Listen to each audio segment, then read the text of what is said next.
All right, let me dive in. We're taking a look at this document, darkzen.pdf. Oh, yeah, this one. It's a deep dive into, it's called Dark Zen. Interesting title. And the author is Enmar.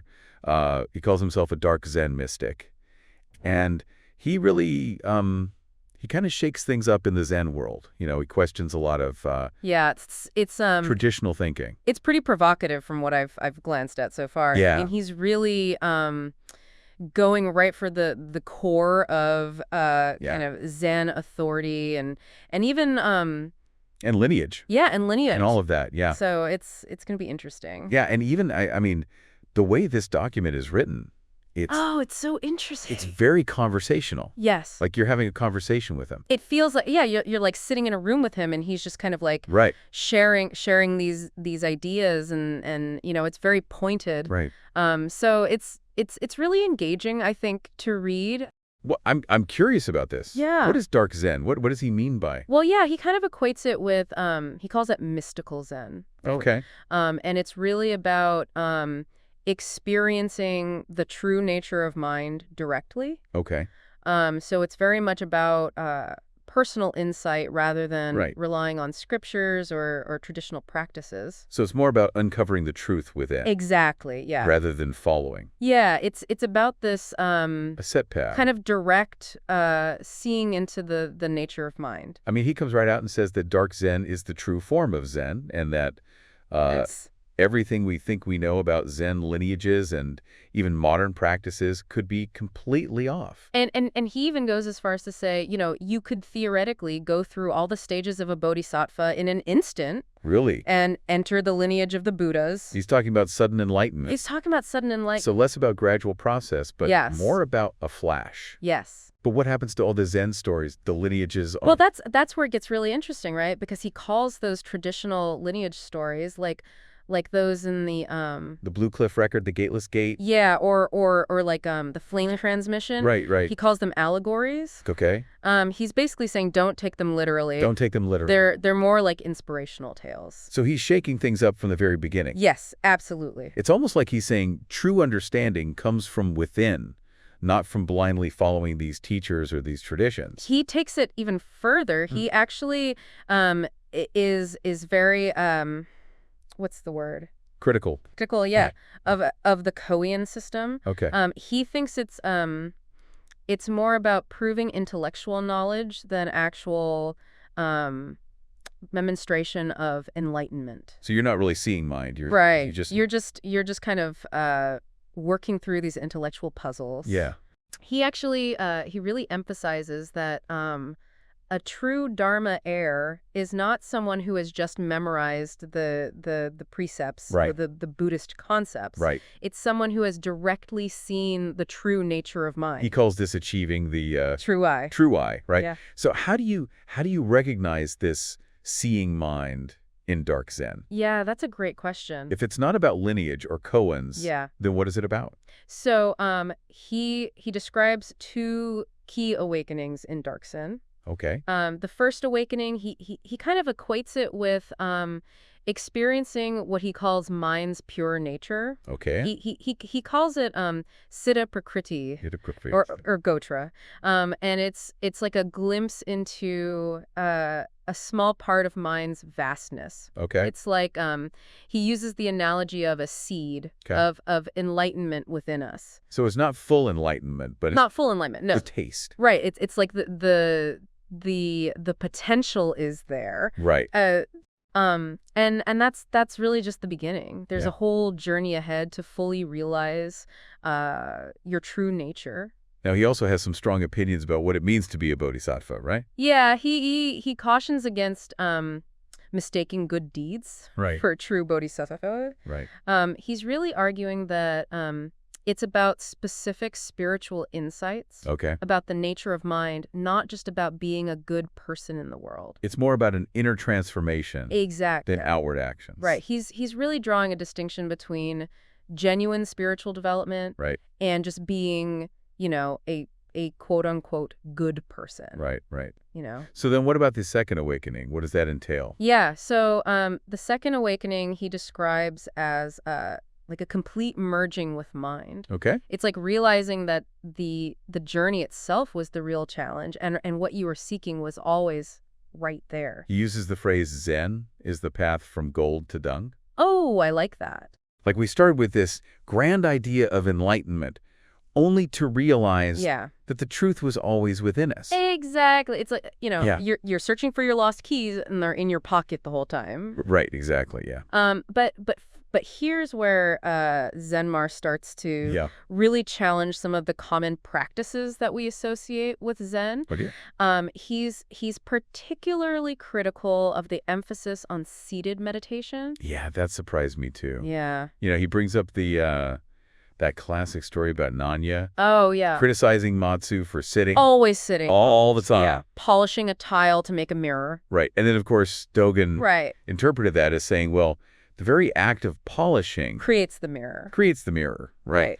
And Zenmar's like, no, you've got it all wrong. Yeah, he thinks Dogen completely missed the point and actually illustrates a fundamental misunderstanding. He even says that too much emphasis on seated meditation won't lead to the same level of wisdom that the Buddha achieved. Yeah, and so then this begs the question, well, what does he suggest instead? Yeah, what does he suggest? Well, he really advocates for a more holistic approach to Zen practice. Okay. He says, in addition to medication, it's crucial to deeply study Buddhist scriptures. Okay. And really understand the stages of the Bodhisattva path. So he feels like modern Zen schools have neglected these aspects. He thinks they've been neglected. Yeah, thinks they've, Which, he sees as a deviation from traditional Zen's focus on both intellectual and spiritual development. So it's like he's calling for a more complete understanding. A more complete picture. Right. He's pushing back against oversimplification. Yeah, he's pushing back against what he sees as an oversimplification of Zen in modern times. All right. And there's another core teaching that he challenges, and that's the idea that all beings have Buddha nature. Oh, yeah. He has a lot to say about that. He does.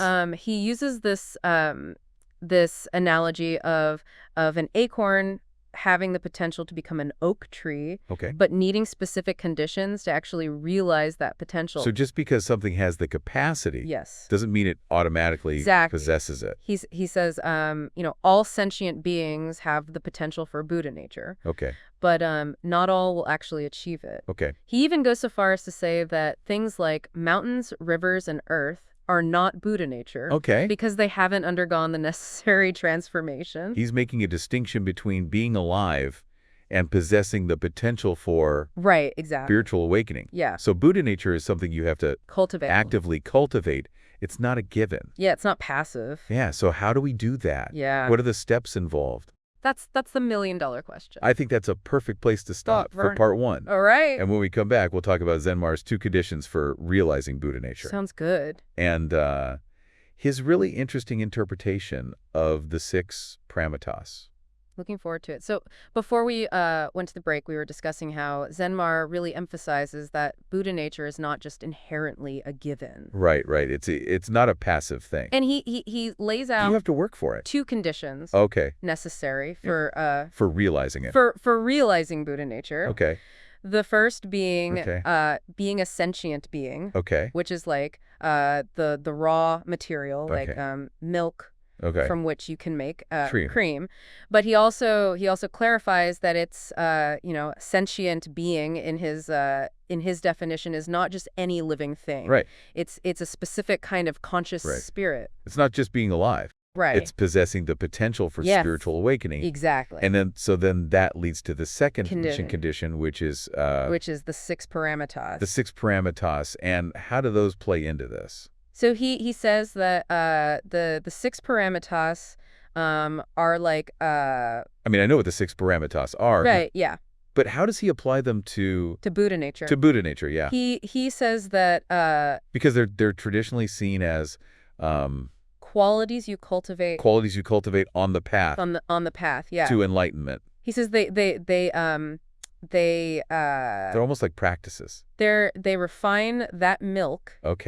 And help to turn it into cream. So it's like you're adding something that will instantly accelerate the process of realizing Buddha nature. Yes, and what's so interesting is He doesn't just give us a dry textbook definition of the 6 paramitas. Right. He brings them to life, and he connects them to Okay. challenges we face in our daily lives. Okay, like what? So the first paramita, for example, is generosity or charity. Okay. And he says this helps us to overcome the what he calls the robber of the visual world. Of the robber. The visual world. So it's Right. not just about giving away material possessions. Okay. It's about cultivating this Detachment. from the things we see Okay. that we desire. So it's like freeing yourself from Yes. being obsessed with material wealth and focusing on spiritual wealth instead. Exactly. He says generosity is about achieving a state of Inner abundance. inner abundance. That isn't dependent on external things. Yes. Okay. And then the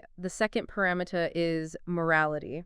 Okay. And this helps us overcome the robber of sound. Sounds okay. And here he really connects it to Okay. this sense yeah. of liberation. Okay. He compares it to Okay. like a prisoner being freed from chains. Okay. So morality is not about following these rules, but it's about Aligning your actions aligning your actions with your deepest values. Okay, so morality leads to inner freedom. Exactly. Okay, what about patience?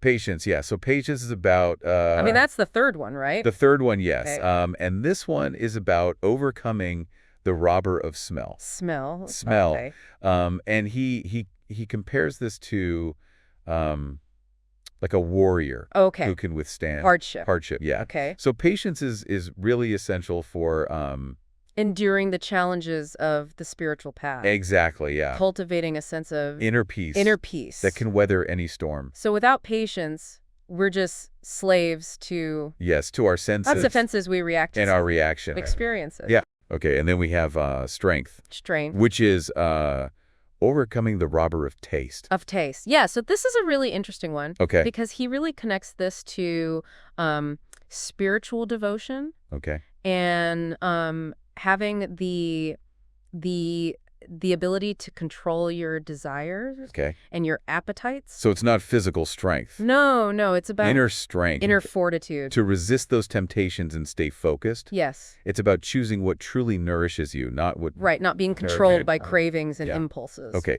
And then meditation. Meditation. Overcoming the robber of touch. Touch, yes. And now I find it really interesting that he even includes meditation as a paramita. Yeah. Because he's so critical. Yeah, it seems like a contradiction of Seated meditation. But as practiced in the it goes back to his emphasis on understanding the true purpose of the practice. Right. So he's not against meditation itself. Right. It's just a clinging to... Blindly following. Yes. Yeah. Without understanding the real goal. Without the proper mindset. So it's not about the posture. Right. It's about... it's about cultivating a state of inner stillness. Right. And awareness. Okay. And finally, wisdom. Which overcomes the robber. Of consciousness itself. Of the consciousness. So that's where it gets really deep. This is the big one. Yeah. Yeah. So he says wisdom allows us to... see through the illusions. Yeah, to see through... our false views. False views. Yeah. Yeah. And realize our true nature. It's about developing a clear understanding of reality. So wisdom isn't about knowledge. Well, it's not just about knowledge. It's about... Drawing that knowledge. Right. It's about transforming your understanding of yourself and the world. Exactly. You know, for someone who's so critical of the technique-heavy approach. Yeah. He lays out a pretty... Yeah, it's almost like a step-by-step guide. To cultivating the nature through the 6 paramitas. Yeah. Okay, well, so now he criticizes meditation. Yeah. But then he introduces his own technique. Dark Zen meditation. Yes, Dark Zen meditation or DZM. Yeah. So how do you, how do we reconcile that? Yeah, how do we reconcile that? Well, I think it goes back to what we were saying about intention. Intention. He's not against meditation. Right. It's just about understanding the true purpose. Of the practice. Okay. So what makes this Dark Zen meditation different? Well, he emphasizes that the right mental attitude is crucial. Okay. Before you even get into... Before you even think about... Physical posture. Yeah. So what does that mean? He really stresses recognizing our attachment to the physical body. Okay. Yeah. And understanding that our true nature is beyond that. So it's about shifting your perspective. He uses this before you even start, beautiful analogy of of the moon overhead Okay. and the moon reflected in the water. Okay. And he says that our perceived self, the one fixated on the body, the sensations, is like the moon And the water. and the water. A reflection. A reflection of something more fundamental. The moon? And it's that fundamental nature, that moon overhead, that we're trying to connect with. In Dizzying. And so we're not just our physical bodies. Right. So we need to shift our perspective first. Yes. And then get into the technique. Okay. So then what is the technique? And the technique itself is pretty interesting. Yeah. It's not just following the breath. Okay. Like you might do in mindfulness. Mm-hmm. It's about sensing the source of the breath. Okay. Becoming the one who works the lung bellows, he calls it big. So going deeper than just Right. It's going deeper. The breath itself. And the breath. It's going back to the... Yeah, it's going back to the energy. Energy that animates the breath. That animates the breath. And he applies the same principle to the body itself. Okay. So it's not about fixating on the physical sensations. Okay. It's about sensing the energy stream that flows into the body, that brings it to life. So it's like shifting your awareness from the effects to the cause. Right, from the surface to the source. Surface, yeah. Right. And he says that practicing DZM can have some... powerful effects. He talks about feeling this growing power within, surpassing the fixation on the body. Oh, wow. Even a sense of being immersed in a life energy field, he calls it. Interesting. And he connects this energy field to the concept of... The bodhisattva? The bodhisattva. Okay. He describes it as a spiritual energy. A spiritual energy that acts as a bridge between our Buddha nature and our physical body. Mm-hmm. He uses the analogy of the sun. Okay. The sun's warmth reaching us despite the vast distance. Okay. And that's kind of like how this bodhisattva energy connects us to our true nature. So the bodhisattva is like this... A bridge. A bridge, yeah. And it's ultimately what this whole concept of Dark Zen seems to be about. It does. But even though he's so critical of technique, this DZM practice sounds... Yeah, it sounds pretty technique-heavy itself. Yeah. But I think it goes back to his emphasis on intention. Okay. It's not... He says the technique itself isn't the point. Right. It's about... Aligning yourself. Aligning yourself with the true source of all things. Okay. Which he calls luminous mind. Luminous mind, okay. And he even suggests that you can achieve the effects of DZM without actually sitting in meditation. Oh, wow. It's about cultivating that state of awareness that's always present. Regardless of what you're doing. Regardless of what you're doing or where you are. Yeah, he contrasts this with conventional Zen, which he sees as kind of just this... Ghost sitting, he calls it. Sitting, yeah, like just... Going through the motions. Going through the motions without truly connecting with the spiritual dimension. Right, so it's not just sitting on a cushion and... Yeah, it's about embodying these principles in every aspect of your life. In every aspect. Okay, so... It's a fundamental... It's more than just... Right, it's more than just clearing your mind. Yeah. It's about... It's really... Fundamental shift in... It's a shift in perception. Okay, so we've covered... We've covered a lot. Well, we've talked about what Dark Zen is. What Dark Zen is. Buddha nature. The importance of the 6 paramitas. The 6 paramitas, yeah. We've even talked about a meditation technique. And a meditation technique. It's a lot to process. It's a lot to process. But we're not done yet. No, we're not done yet. In the next part of our deep dive, yeah, we're going to delve into Zenmar's interpretation of the Heart Sutra. Okay. His unique take on emptiness. All right. And his controversial views on rebirth. Looking forward to it. So stick with us. So we're back and ready to wrap up our exploration of Dark Zen. One thing that really struck me is how Zenmar challenges the traditional interpretation of nirvana. Yeah, he doesn't pull any punches. He calls the whole idea of nirvana as just ego extinction, a misinterpretation. He has a whole different take on it. He does. He calls it disembodiment. Disembodiment. Now that's a radical concept. It is. What does he even mean by that? Well, he points out that that this idea of ego extinction doesn't really appear in the traditional Buddhist texts. Right. He even looks at the etymology of the word nirvana, and he says that it's more about a placeless place. A placeless place. Something like transcends the limitations of our current reality. Our current reality, yeah. He even compares it to the Greek concept of utopia. Yeah, like a perfect state of existence that exists outside of our current understanding of reality. Does that mean that the body is irrelevant then? That's a good question. If we're talking about disembodiment, does the body even matter? Well, I think if we go back to his explanation of Dark Zen meditation, Right. he does emphasize recognizing our attachment To the body. to the body, Right. and shifting our awareness to the energy that animates it. So it's not about ignoring the body. Right. It's about understanding its true nature and its limitations. Yeah, like recognizing that it's a vehicle. Okay, yeah. Not our true identity. And that's where this whole concept of spiritual energy or The bodhisattva. comes into play. Yeah, remember how he described it as like an energy stream? Yeah, an energy stream How that connects us. to our Buddha nature. Yeah. He even says that a true bodhisattva doesn't have two legs. He does. It's not about He does. physical action. It's not about physical actions or appearances. Right. It's about a profound spiritual transformation. Right. That's powered by this incredible energy. And he even describes feeling this energy when he was meditating with his teacher. Yeah. Was Bodhidharma. You know, it's fascinating because he makes it clear that this energy isn't something that we need to acquire from an external source. Right. It's already within us. As part of our Buddha nature. Yeah, as part of our Buddha. It's like we're plugged into this incredible power source. Exactly. But we don't know how to tap into it. We just need to learn how to use it.